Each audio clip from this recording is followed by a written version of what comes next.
Yan, good morning. Good morning mga idol. Welcome po muli sa ating channel. Ito po muli ang inyong lingkod, si Boyet. Ay muling bumabati ng isang magandang umaga. Mga idol, narito ako ngayon sa aming tanggapan bilang lupon for the day na naka-duty para sa ating mga mamamayan na nangangailangan ng ating serbisyo. Pero for the meantime, na wala pa naman tayong kumbaga, kliyente, mag-vlog muna tayo kahit sandali man lang. Tumalakay tayo ng mga ilang paksa na may kaugnayan sa ating mga kapaligiran at sa mga nangyayari sa panig ng bansa o sa amang panig ng ating mamamayan. Meron lang akong tatalakayin mga idol tungkol doon sa napanood kong video na di umano may kaugnayan to doon sa sabi nilang aswang o yung nagyayanggaw daw, yanggaw. Alam mo sa amin sa Bisaya, pag sinabing nagyayanggaw, yan yung nagyayanggaw na kumbaga sa isang babae na nagbubuntis, naglilihi. Oo. Pero pagdating sa panig ng mga aswang, ang tawag dyan, yanggaw. At yung pagyayanggaw na yan, habang nagyayanggaw siya, kumbaga sa isang babae na naglilihi nga yan, tumitikim yan ng kung ano-anong klase ng dugo ng hayop. Pangkaraniwan yan, ang binibiktima niyan, mga manok, mga sisiw, ganyan. Pero, doon sa napanood ko, hindi ko natutukoyin kung sino, isa siyang ambularyo.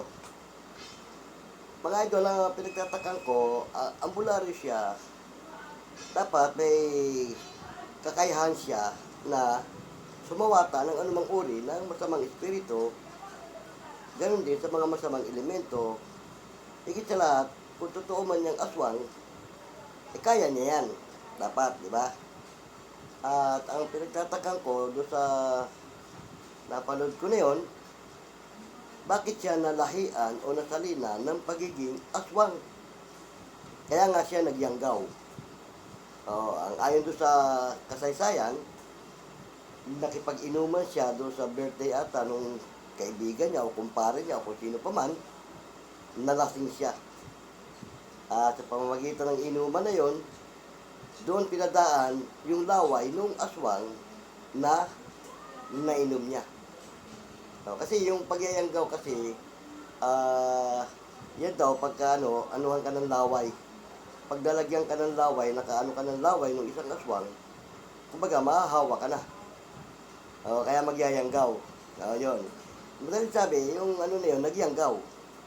Ngayon, nung bago niya nalaman na gano'n na, nasa kanya na.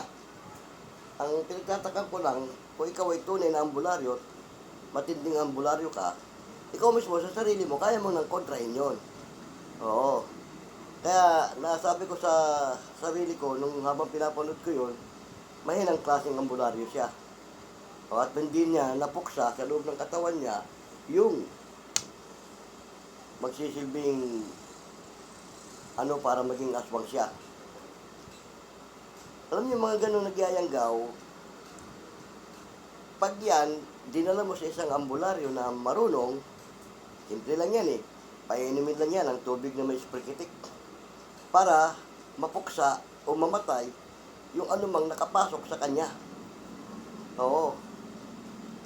Pag pinainom mo yun, mamamatay yun sa loob ng katawan niya at the same time, ilalabas niya yun.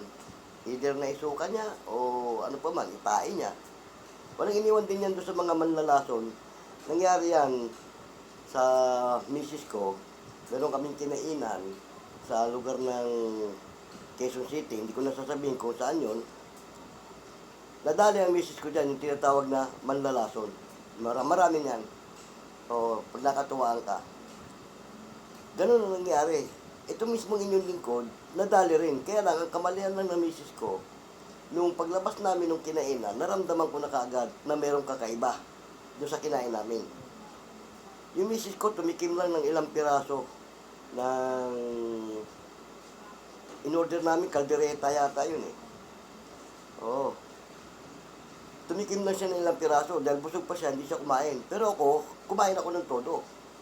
Nga, yung paglabas namin, yung soft drinks na kasama doon sa in-order namin, hindi ko ininom ng todo yon.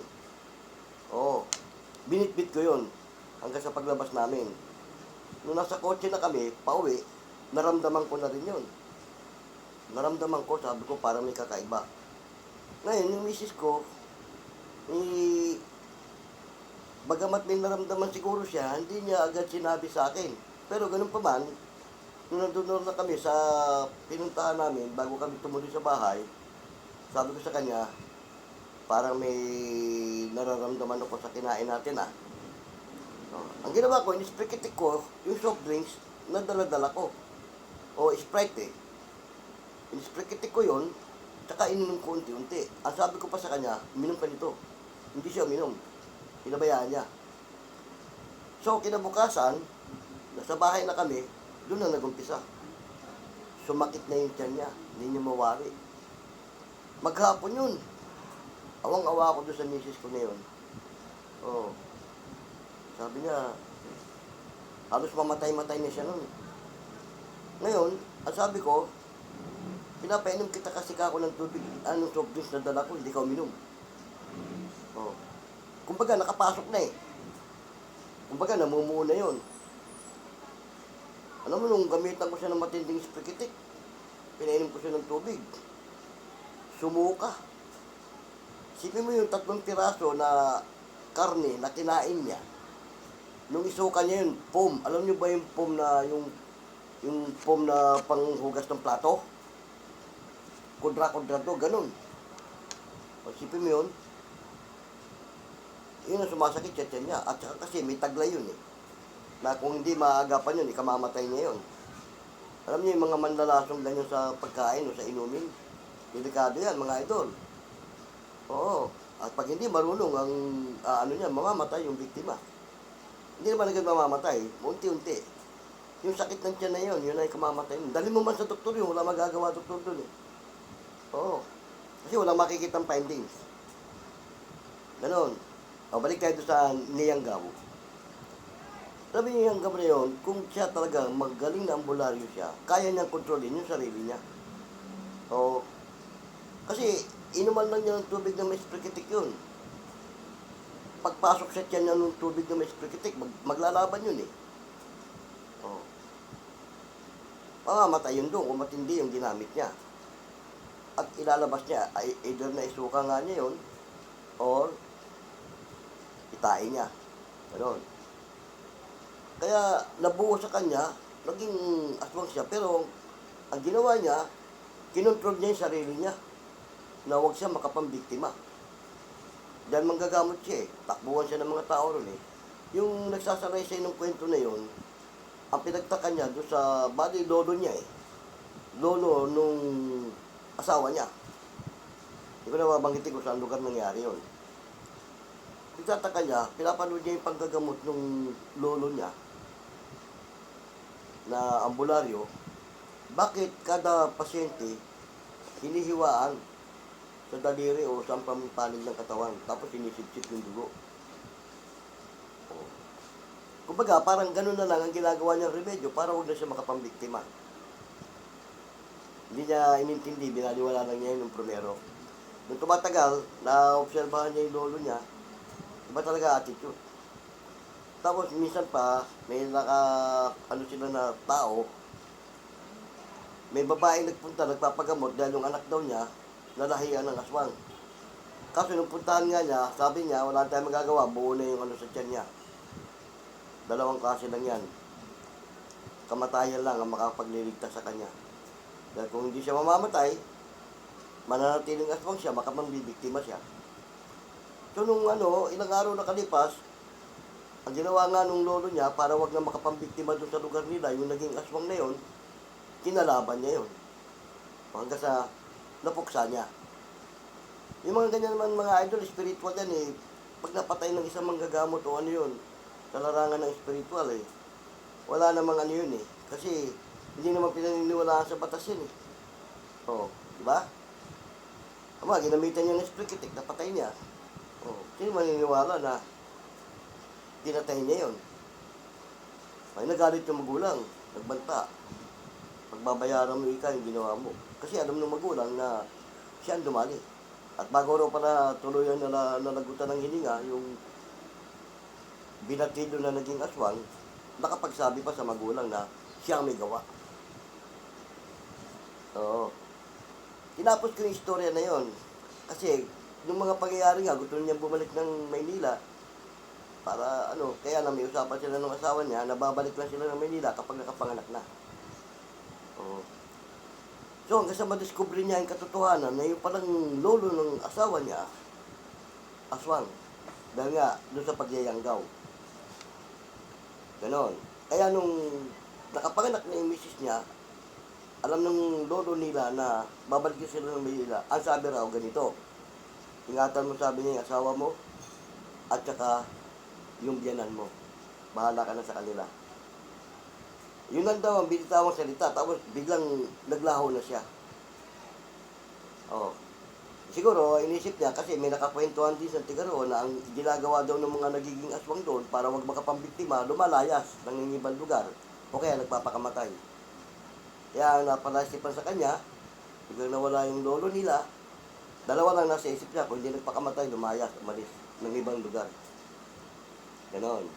Pero ako naman, ang point ko naman doon, mahinang klaseng manggagamot siya. Hindi niya nadepensahan agad yung sarili niya. Oo.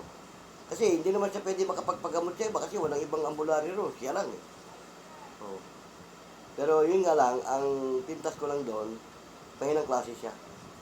Hindi pa siya talaga pwedeng sumabay doon sa mga matitinding mga gumagawa ng kapinsalaan ng kapwa.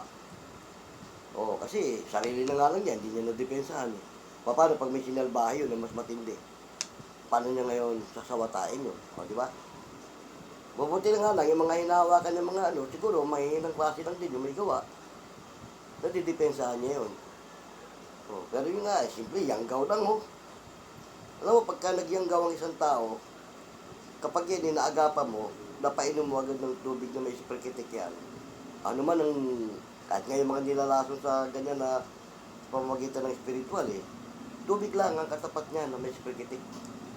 Oo, tapos ihipan mo sa ulo. Ganon. Kaya nasabi ko sa sarili ko, habang pinapanood ko yun, mahinang klase siya. Oo, hindi pa siya pwede sumabay doon sa mga talagang matitinding mga manggagaway. Oo, hindi pa siya pwede sumabay sa ganon. Kasi nga isipin mo na nga lang, yanggaw lang eh. Yung pagyayanggaw kasi, nabanggit ko na kanina, kahalintulad yan doon sa isang babaeng nagbubuntis. Kapag nalahian ka niyan, nasalinan ka niyan, ayun na, ang magiging pakiramdam mo niyan para kay isang babaeng naglilihi.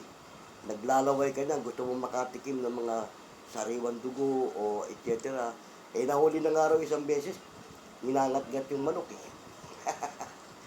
Oo. Oo. Ganun yan, mambibiktima yan talaga. Ang unang ano yan, mga hayop. Pagka hindi na sila nakontento sa hayop, mambibiktima na talaga ng tao yan. Maraming hindi naniniwala doon sa aswang na tinatawag. Pero, totoo yan, nangyayari yan. Kasi kasama yan doon sa tinatawag na kababalaghan. Kung paanong merong mga mangkukulam, mga manggagaway, meron din yan. Kabilang na yan, yung mga aswang na yan, kabilang na yan doon sa mga masamang elemento. Oo. Yan, kabilang na yan sa mga halimaw, mga engkanto. Kasi may power yung mga yan eh. Kapag ka lubusan ka na naging aswang, may power yan. Hindi mo basta-basta mapupuksa yan. At yan, ayon sa mga kasabihan ng matatanda, kapag yan kinalaban mo at nasugatan mo, hindi mo naman mapapatay yan eh. Kahit anong grabing tama ng sugat yan, hindi mo siya mapapatay eh. Kasi may taglay nga siyang kapangyarihan eh. Hindi mo siya mapapadapa mismo dyan sa actual na pinaglalabanan nyo eh. Baliban na lang ha, may ginamit kang sprikitik doon sa sandata mo. Tigok yan dyan, hindi makakaalis yan. Kapag naihipa mo yung sandatang hawak mo at ibinuno mo sa kanya, hindi na makakalisin dyan. Tigok yan. Kasi nangyari na nga sa amin yan mga idol eh. Noon sa Bikutan pa kami eh. Oo, buntis yung hipag ko eh. Sipin mo yung aso eh, sumungaw sa... Ako mismo nasaksihan ko eh, sumungaw sa pinto eh. Makatakot na itsura ng aso eh. Yun mo yung bilas ko. Hawak niya yung tubo, takot na takot siya. Para siya nagbugaw na... Sabi ko, hatawin mo. Takot siya. Ang ginawa ko, umikot ako sa kabila, nilabas ko. Hindi ko lang inabot. Oo. Sabi ko sa kanya, kung sa akin yun, nakasungaw yung uso. Pag hindi ko binangas ang mukha nun eh, kung hindi ko hatawin sa mukha talaga yun eh. Kaya nga lang kasi, hindi ko masisisi yung bilas ko, wala naman siyang alam. Hindi kagaya ng inyong lingkod, kahit pa paano, yan, naturuan nga ako ng bayaw ko na tungkol sa mga ganyang bagay. Oo. Kaya nung sumunod na gabi, ako lang mismo, inabangan na namin, sinabi ko sa bayaw ko, inaaswang yung kapatid mo. Oo. Inabangan namin nung gabi yun. Alam mo, pinasok ko yung silong ng bahay. Ang stand pala niyan, kapag mayroon silang aaswangin, lalo't buntis, tapos yung, kasi sa probinsya, yung bahay, nakaangat sa lupa, tapos sahig lang. Nakaganon siya, oh. Nakaabang. Pinasok ko yung silong, ako pinaubaya sa akin ng bayaw ko, sabi niya, bahala ka na. Pero mabilis pala yung hayop na yan. Simbilis ng kidlat pala yan, eh. Nung naramdaman niya na doon ako, pumihit siya, tinarap ako. Eh, siyempre, may karga yung, dala ko yung itak eh. Nipang ko ng 3 beses yung itak eh. Eh, sabi ng bayaw ko, pag inabot mo yan, hindi na makakalisin dyan. Sikapin mo kahit kapirasong sugat, masugatan mo siya, hindi na yung makakaalis. Siguro, nung naramdaman ng tarantadong aswang na madadali siya, paglapit ko, hinagupit ko ng hataw. Simbilis ng kidlat. Nakapihit agad sa kabila. Tumama yung itak ko doon sa nung poste, nung haligi ng bahay. Di na tagalan ako bago bunutin. Nakasibat. Oh. Dumaan doon sa bayaw ko. Hindi niya napansin. Pusa na. Oo. Maganda yung pusa na. Tumalon doon sa may kabila. Ako mga idol, kung hindi naniniwala ang iba sa aswang, ako naniniwala. Dahil kasi, nangyari na ngayon, na-encounter nga namin yan eh. Oo. Ganon. Kaya yung mga nagyayanggaw na yan, yun yung nalalahian. O nasasalinan. Delikado pagka meron kang, kaya sa mga kinakainan, kung saan man kayo kumakain, mag-iingat kayo dyan kasi baka mamaya, yung kinakainan nyo, kagaya nung nangyari sa misis ko, yung kinainan namin, may katarantaduhan pala yung turo-turo kainan na yun. Kasi yung mga ganyan, pag nakonsultahan ka, dadalihin ka eh. Hindi mo naman malalaman yun eh. Oo, nilagyan ng kung ano yung kinakain mo eh. O ikaw hindi ka marunong, patay yung kasama mo. Ikaw hindi ako marunong, patay misis ko. Kasi kung nakinig siya sa akin nung gabi, uminom siya sa soft drinks na ininom ko, hindi na sana. Ano na sana yun? Patay na sana sa loob ng tiyan niya yung kung ano mo yung nakain eh. Dahil ako, inupos ko nga soft drinks eh. Dahil naramdaman ko, umiba yung sistema ng tiyan ko eh. Pero nung naubos ko yung soft drinks, ayun, sumama na yata sa ihi ko. Malulusaw naman yun eh, matutunaw yun kung ano man yung nilagay niya ron eh. Pamagitan ng sprekitik eh.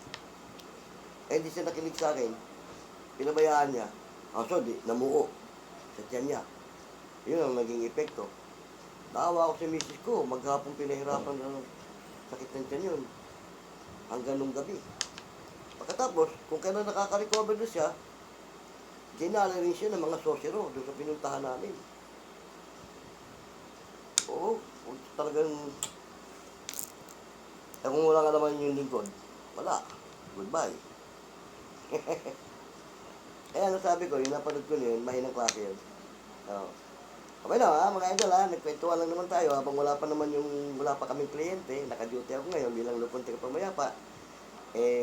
Binahagi ko lang sa inyo yung mga ilang mga bagay na nagiging karanasan ng inyong lingkod. Oo, at saka yung sa mga napapanood natin, na kapwa natin mga vlogger na ganyan ang content, yun. Kaya ako, Ang advice ko lang sa ating mga idol dyan, lalo sa ating mga mamamayan na kung saan man kayo kumakain ng kainan, ingatan nyo. Kasi baka makatagpo nga kayo ng ganyan. Kung hindi man lalason, manggagaway, lalahian ka, magyayanggaw ka. Di ba? Ganon. O paano Salamat ang marami at sinamahan nyo ako sa may sandali ng ating kwentuhan. Ito pong muli ang inyong lingkod, si Boyet, ng Vlogs TV. Ipagsamantalang nagpapaalam. Kung meron kayong mga comment, lagay nyo lang sa comment section. May mga katanungan kayo, lagay nyo lang din dyan. Para matalakay natin sa mga susunod pang video. Okay na Hanggang muli. Paalam!